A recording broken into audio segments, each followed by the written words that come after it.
அன்பு நேயர்களே வணக்கம். லோகா சமஸ்தா சுகினோ பவந்து, வாழ்க வளமுடன்.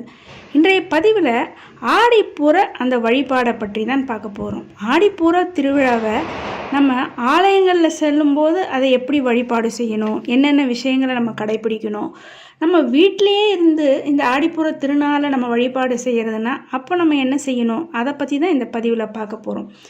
ஆடிப்பூரம் அப்படின்னாலே அம்மனுக்கு மட்டும் விசேஷமானதில்லை, ஆண்டாளுக்கும் விசேஷமான ஒரு மிக மிக ஒரு அற்புதமான திருநாள் தான். ஆண்டாள் ஸ்ரீவில்லிபுத்தூரில் ஆண்டாள் அவதரித்த இந்த திருநாள் தான் ஆடிப்பூரம். ஆண்டாளும் அன்னை ஆதிபராசக்தியும் இந்த பூவுலகில் அவதரித்ததே நம்ம இந்த மக்களை, பூவுலகத்தில் உள்ள மக்களுடைய தேவைகளை நிறைவேற்றி பூவுலக மக்களை காப்பாற்றுறதுக்காக தான் அன்னை ஆதிபராசக்தியும் ஸ்ரீவில்லிபுத்தூர் ஆண்டாளும் அவதரித்ததாக நம்மளுடைய புராணங்கள் சொல்லுது. அதிசக்தி வாய்ந்த மிக மிக சிறப்பு வாய்ந்த இந்த திருநாளில் ஆண்டாளையும் அம்பிகையையும் சேர்த்து நம்ம வழிபடுறது ரொம்பவே விசேஷமானது. எல்லா சைவ ஆலயங்களிலும் எல்லா வைணவ ஆலயங்களிலும் இந்த ஆடிப்பூர திருவிழா என்பது ரொம்ப வெகு விமர்சையாக கொண்டாடப்படும். அதனால் அவசியம் இந்த ஆடிப்பூர திருவிழாவை நம்ம ஆலயங்களில் நடைபெற அந்த பூஜை அபிஷேக ஆராதனைகளை கண்டு நிச்சயமாக தரிசனம் செய்யணும். அவசியம் இதை தவறவே விடக்கூடாது. பக்கத்தில் எவ்வளோ சின்ன கோயிலாக இருந்தாலும், எவ்வளோ சின்ன ஆலயங்களில் உங்கள் வீடு பக்கத்தில் அருகில் இருந்தாலும் நிச்சயமாக அந்த ஆலயங்களில் இந்த ஆடிப்பூர திருவிழா அப்படின்றது ரொம்ப விசேஷமாக வெகு விமர்சையாக கொண்டாடுவாங்க. அதனால் அவசியம் அனைவரும் எல்லோருமே ஆலயங்களில் கொண்டாடுற இந்த ஆடிப்பூர திருவிழாவில் நிச்சயமாக கலந்து கொள்ளணும். அப்படி இந்த ஆடிப்பூர திருவிழாவுக்காக ஆலயங்களுக்கு செல்லும்போது நீங்கள் அவசியம் வாங்கி கொண்டு போக வேண்டிய சில மங்கள பொருட்கள் இருக்குது. அதை நான் சொல்கிறேன், நீங்கள் அதை குறித்து வைத்து கொள்ளுங்கள். நிச்சயமாக கோயிலுக்கு போகும்போது நீங்கள் இந்த பொருட்களை உங்களால் எல்லா பொருட்களையும் முடிந்தாலும் நீங்கள் வாங்கி கொண்டு போகிறதுல ஒரு தவறும் இல்லை. அப்படி இல்லைன்னா உங்களால் முடிஞ்ச பொருள்களை நீங்கள் அவசியம் வாங்கி கொண்டு போய் ஆலயத்தில் நீங்கள் தரும்போது அம்மனுக்கு அந்த பொருட்களை வைத்து அபிஷேகம் செய்து அதை வருகிற அனைத்து பக்தர்களுக்கும் தருவாங்க. அது ரொம்ப விசேஷமானது. அதனால் அம்மனுக்கு இன்றைய தினம் விசேஷமான அபிஷேக ஆராதனைகள்லாம் பண்ணுவாங்க. முக்கியமாக வளையல் காப்பு, வளையல்கள், கண்ணாடி வளையல்கள்னால அம்மனை ரொம்ப அழகாக அலங்காரம் செய்து இந்த தினம் அபிஷேகம் பண்ணி அர்ச்சனை செய்வாங்க. அந்த கண்ணாடி வளையல் அம்மனுக்கு அலங்காரம் செய்வதற்கு உங்களால் முடிந்த கண்ணாடி வளையல்களை இன்றைய தினம் நீங்கள் அவசியம் ஆலயங்களுக்கு செல்லும்போது வாங்கி எடுத்துகிட்டு போய் அந்த அர்ச்சனைக்கு அந்த அலங்காரத்துக்கு கொடுக்கறது ரொம்ப ரொம்ப சிறப்பு. அது மட்டும் இல்லாமல் வெற்றிலை, பாக்கு, மஞ்சள், குங்குமம், சந்தனம் இவைகளையும் நீங்கள் சேர்த்து இன்றைய தினத்தில் ஆலயங்களுக்கு கொண்டு போய் தரணும். ஏன்னா இந்த அன்னைக்கு, இந்த ஆடிப்பூர திருநாள் அன்னைக்கு அம்மனுக்கு மஞ்சள் அபிஷேகம், குங்கும அபிஷேகம், சந்தன அபிஷேகம்லாம் ரொம்ப சிறப்பாக செய்வாங்க. நீங்கள் வாங்கி கொண்டு போய் கொடுக்குற இந்த மங்கள பொருட்கள், மஞ்சள், குங்குமம், சந்தனம், அபிஷேகத்துக்கு தேவையான பொருட்களை நீங்கள் கொடுக்கும்போது அந்த பொருட்களால் அம்மனுக்கு அபிஷேகம் செய்வாங்க. அதை நீங்கள் பார்க்குறது, அந்த அபிஷேகத்தை பார்க்குறது, அந்த அபிஷேகத்துக்கு தேவையான பொருட்களை வாங்கி கொண்டு போய் கொடுக்கறது ரொம்ப ரொம்ப சிறப்பாக இருக்கும். அதன் பிறகு அம்மனுக்கு அந்த கண்ணாடி வளையல்களால் ரொம்ப அழகாக அலங்காரம் செய்து அர்ச்சனை செய்து அபிஷேக ஆராதனையெல்லாம் செய்வாங்க. இதெல்லாம் முடிஞ்ச உடனே அந்த அம்மனுக்கு அந்த சாத்தின கண்ணாடி வளையல்களை வருகிற அனைத்து பக்தர்களுக்கும் பிரசாதமாக தருவாங்க. அவசியம் அது எவ்வளோ நேரம் ஆனாலும் கோயிலுக்கு சட்டுன்னு போயிட்டு உடனே திரும்பி வந்துடாமல் கொஞ்சம் பொறுமையாக அந்த அபிஷேகத்தெல்லாம் பார்த்துட்டு ஆலயத்தில் கொடுக்குற அந்த கண்ணாடி வளையலை அவசியம் வாங்கிக்கணும்.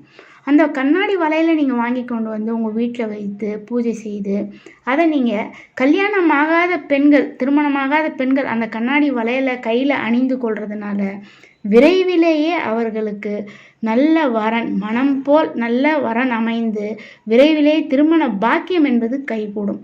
அதே போல் குழந்தை வரத்திற்காக காத்து கொண்டிருக்கும் பெண்கள் அம்மனுக்கு அபிஷேகம் செய்து கொடுத்த அந்த கண்ணாடி வளையல்களை நீங்கள் கைகளை அணிந்து கொள்றதுனால ரொம்ப சீக்கிரத்திலேயே உங்களுக்கும் அதே போல் கண்ணாடி வளையல்கள் அணிந்து வளைகாப்பு செய்யக்கூடிய பாக்கியம் என்பது விரைவிலே நல்ல குழந்தை பாக்கியம் நிச்சயமாக உண்டாகும். அதனால் அவசியம் இந்த ஆடிப்பூர திருநாள் அன்னைக்கு நிச்சயமாக அருகில் உள்ள ஆலயங்களுக்கு சென்று அங்கு நடைபெறக்கூடிய இந்த அபிஷேகத்தில் கலந்து கொண்டு அங்கே கொடுக்குற இந்த கண்ணாடி வளையல்களை வாங்கி அணிந்து கொள்றதுனால பெண்கள், திருமணமாகாத பெண்களுக்கு நல்ல திருமண பாக்கியம் என்பது விரைவில் கைகூடும். அதே போல் குழந்தை பாக்கியம் இல்லாதவர்களுக்கு விரைவிலேயே வளைகாப்பு நடத்தி அந்த குழந்தை பாக்கியம் என்பது நிச்சயமாக அமையக்கூடிய ஒரு மகிழ்ச்சியான செய்தி என்பது அவர்களுக்கு உண்டாகும். திருமணமான சுமங்கலி பெண்களுக்கு நல்ல மாங்கல்ய பலம் என்பது கூடும். கணவருடைய ஆயுள், ஆரோக்கியம் என்பது ரொம்ப சிறப்பாக இருக்கும். அதனால் நிச்சயமாக அனைவரும் தவற விடாமல் இந்த ஆடிப்பூர திருநாளில் அம்மனுக்கு நடைபெறக்கூடிய அபிஷேக ஆராதனைகளை கலந்து கொள்வதோடு மட்டுமல்லாமல் உங்களால் முடிந்த இந்த அபிஷேக பொருட்களை நிச்சயம் ஆலயங்களுக்கு செல்லும்போது நீங்கள் வாங்கி கொண்டு செல்வது தான் சிறப்பு. ஆலயங்களுக்கு செல்ல முடியல, எங்களால் பக்கத்தில் இருக்க கோயிலுக்கு கூட போக முடியாத சந்தர்ப்ப சூழ்நிலை, நாங்கள் எப்படி இந்த ஆடிப்பூர திருநாளில் நாங்கள் வழிபாடு செய்கிறது அப்படின்னா, நீங்கள் இந்த ஆடிப்பூர திருநாள் அன்னைக்கு ஆண்டாளையும் அம்பிகையும் மனதார நினைத்து உங்கள் வீட்டிலேயே தீபம் ஏற்றி வைத்து அம்மனுக்கு தேவையான நான் சொன்ன இந்த மங்கள பொருட்கள்லாம் இருக்குது இல்லையா, அதையெல்லாம் உங்கள் வீட்லேயே வாங்கி வைத்து நீங்கள் அம்பாளையும் அம்பிகையும் மனதார நினைத்து நீங்கள் வழிபாடு செய்து உங்கள் வீட்டுக்கு வர சுமங்கலி பெண்களுக்கு இந்த மங்கள பொருட்களை இன்றைய தினம் நீங்கள் அவசியம் தரணும். அப்படி தரும்போது நிச்சயமாக இந்த ஆடிப்பூர திருநாளில் நீங்கள் ஆலயங்களுக்கு சென்று வழிபட்ட பலனும் பாக்கியமும் நிச்சயமாக உங்களுக்கு உண்டாகும்.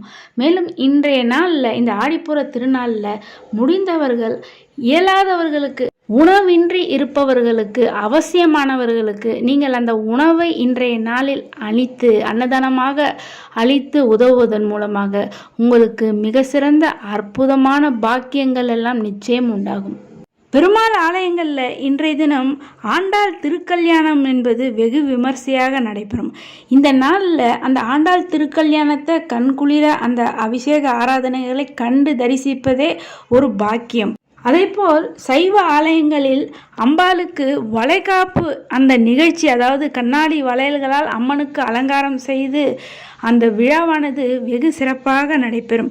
இன்றைய நாளில் நிச்சயமாக ஆடிப்பூர திருநாளன்று லலிதா சகஸ்ரநாமம் பாராயணம் செய்வது, ஆண்டாளுக்கு உகந்த ஆண்டாள் அருளிய அந்த திருப்பாவை பாசுரங்கள், உங்களுக்கு தெரிந்த பாசுரங்கள் அல்லது ஏதாவது ஒரு பாசுரத்தையாவது இன்றைய நாளில் பாராயணம் செய்வது அல்லது அந்த திருப்பாவையை ஒலிக்க செய்து கேட்பது, லலிதா சகஸ்ரநாமத்தையும் அதே போல் ஒலிக்க செய்து கேட்பது என்பது உங்களுக்கு மற்றற்ற மகிழ்ச்சியும் மிக சந்தோஷமான வாழ்க்கையையும் பெற்றுத்தரக்கூடியதாக இந்த நாள் அமையும். வீட்டிலிருந்து வழிபாடு செய்பவர்களும் அவசியம் ஆண்டாள் திருப்பாவை, லலிதா சகஸ்ரநாமம் அல்லது உங்களுக்கு தெரிந்த அம்மன் ஸ்லோகங்கள், ஆண்டாள் ஸ்லோகங்கள் இவைகளை சொல்லி நிச்சயம் நீங்கள் வழிபாடு செய்ய உங்களுக்கு மிக சிறந்த அற்புதமான பலன்கள் எல்லாம் நிச்சயம் உண்டாகும். அன்பு நேயர்களே, பயனுள்ள இந்த பதிவை மற்றவர்களும் கண்டு பயன்பெறும் வகையில் அனைவருக்குமே இந்த பதிவினை மறக்காமல் ஷேர் செய்து, இதுவரை சப்ஸ்கிரைப் செய்யாத அன்பர்கள் சப்ஸ்கிரைப் செய்து பெல் பட்டனை அழுத்தி தொடர்ந்து இணைந்து ஆதரவு தர அன்புடன் கேட்டுக்கொள்கிறேன். நன்றி.